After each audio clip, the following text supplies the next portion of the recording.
Dalam catatan hariannya, pemahaman Islam yang dinamis 8 Maret 1969, Ahmad Wahib, salah satu pembaharu Islam asal Madura mengatakan, kendati telah diyakini bahwa kita adalah pemeluk Islam, belum tentu pikiran kita berjalan sesuai dengan Islam. Kata Wahib, kevakuman filsafat Islam telah menyeret kita sekedar menjadi muslim emosional. Apakah kevakuman filsafat Islam yang dimaksud Wahib ada kaitannya dengan fenomena terorisme yang marak hari-hari ini? Saya pikir pernyataan Wahib tersebut patut untuk direnungkan. Gejolak pemikiran Islam di masa lalu sudah termodifikasi menjadi literatur yang mudah kita temui di rak-rak perpustakaan. Sayangnya literatur berbahasa Arab, baca kitab kuning seringkali kita jadikan diktat, bukan sebagai produk pemikiran yang tentatif. Jika itu yang dimaksud Wahib sebagai kevakuman, tentu patut kita bersedih. Ternyata, rigiditas juga radikalisasi Islam juga disebabkan oleh kitab kuning itu sendiri. Sungguh pun demikian, kita harus berterima kasih kepada kitab kuning sebagai kesinambungan rantai pengetahuan, penghubung kita dengan pemikir di zaman dengan konteks tertentu. Perannya tidak bisa diabaikan begitu saja. Di lembaga salaf ia bahkan memiliki posisi sebagai rujukan sentral. Saking sentralnya, kebenarannya dipersepsikan sebagai yang absolut. Setiap ada orang baru ingin mempelajari Islam, ia dianggap recommended. Di tangan baru itulah kitab kuning menjelma sebagai teks mati. Dalam keadaan tertentu kita mesti bertanya, apakah itu menjadi awal mula radikalisme dan terorisme? Faktanya, di kampung-kampung kitab para salaf al-salih menjadi pegangan otoritatif. Karya-karya Al-Ghazali semisal Bidyatul Hidayah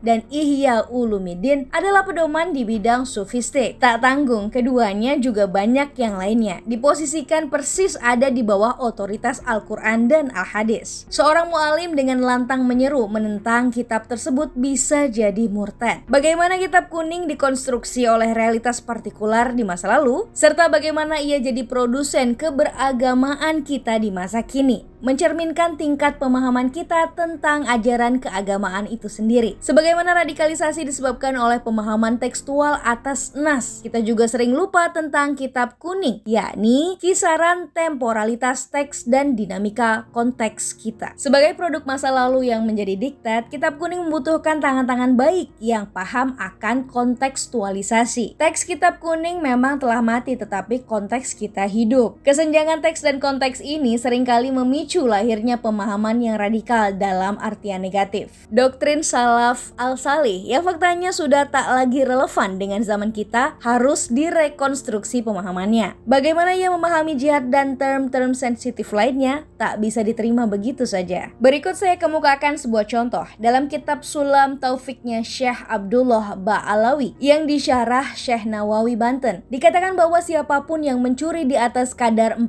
dinar, maka tangan kanannya dipotong hingga pergelangan. Jika mengulanginya, kaki kirinya dipotong. Jika kembali mencuri, tangan kirinya dipotong. Jika belum jera juga, kaki kanannya juga. Ketentuan tersebut merupakan perincian tafsir atas tuntunan Al-Quran, juga realitas pengarang kitab tersebut. Masalahnya, apakah tafsir demikian masih relevan di zaman kita? Jelas tidak. Teks tersebut lahir dipengaruhi konteks abad pertengahan dan mainstream tafsir di masa itu secara dialektis. Sedangkan pada saat yang bersamaan, konteks kita hidup hari ini sudah berbeda. Mencuri hukumnya adalah penjara. Meskipun hukuman potong tangan kaki berbeda dengan penjara, tetapi ada kesamaan spirit. Hukuman tersebut sama-sama bertujuan membuat pencuri jera. Lalu di mana letak pengaruh kitab kuning terhadap terorisme? Yaitu pada pencukupan pemahaman tekstual tadi. Mempersepsikannya sebagai sumber kebenaran ketiga setelah Al-Quran dan Al-Hadis. Membuat seseorang bertindak radikal, jihad misalnya, yang dipahami sebagai perang melawan kafir tidak dikontekstualisasikan, dimaknai berdasarkan literal teks. Padahal setiap kitab kuning tetaplah sebuah tafsir, sehingga jika tak relevan dan kontekstualisasi juga tak bisa, menolaknya adalah keniscayaan. Sebenarnya kontekstualisasi hanya dipakai untuk teks yang universal, Al-Quran dan Al-Hadis. Sementara itu, kitab kuning bersifat temporal. Kontekstualisasi yang dimaksud di sini sebatas apabila spirit dasar al-usul masih bisa ditemukan. Teks dan konteks kitab kuning sudah usang sehingga memahaminya begitu saja akan mengalami ketimpangan kontekstual. Dalam kondisi seperti itu, paham radikal terorisme menemukan momentum. Tetapi apakah bisa kita katakan bahwa sejujurnya kitab kuning itu bertendensi melahirkan fenomena terorisme? Jawabannya iya.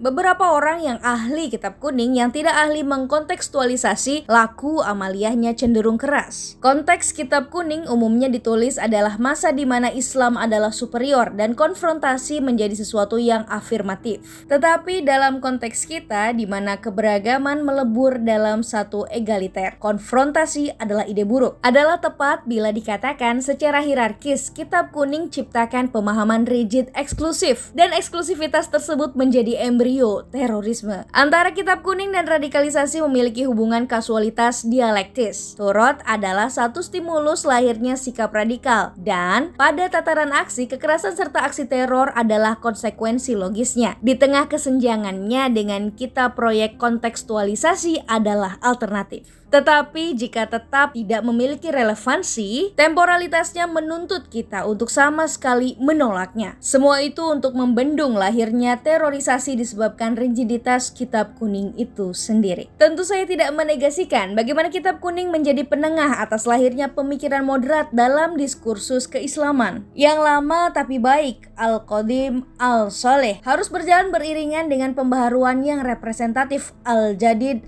al-aslah, yang kita sebut sebagai kontekstualisasi. Sebagaimana pernah saya katakan, radikalisasi bersemayam dalam mindset, sedangkan mindset dipengaruhi diantaranya oleh doktrin keagamaan. Oleh sebab itu, yang mesti diubah adalah mindset kita atas kitab kuning itu sendiri, bahwa ia temporal, tentatif, dan tak memiliki otoritas sebagai yang sakral, seperti Al-Quran dan Al-Hadis. Dengan begitu, kitab kuning tidak akan jadi sumbu radikalisme dan terorisme. Justru, ia akan menjadi jembatan bagi lahirnya moderasi Islam, di samping sebagai bukti khazanah peradaban muslim. Tanpa itu, kitab kuning akan terkesan sebagai diktat menakutkan yang mencerminkan rigiditas keberagamaan dan juga sikap radikal terorisme. Wallahu a'lam bishawab.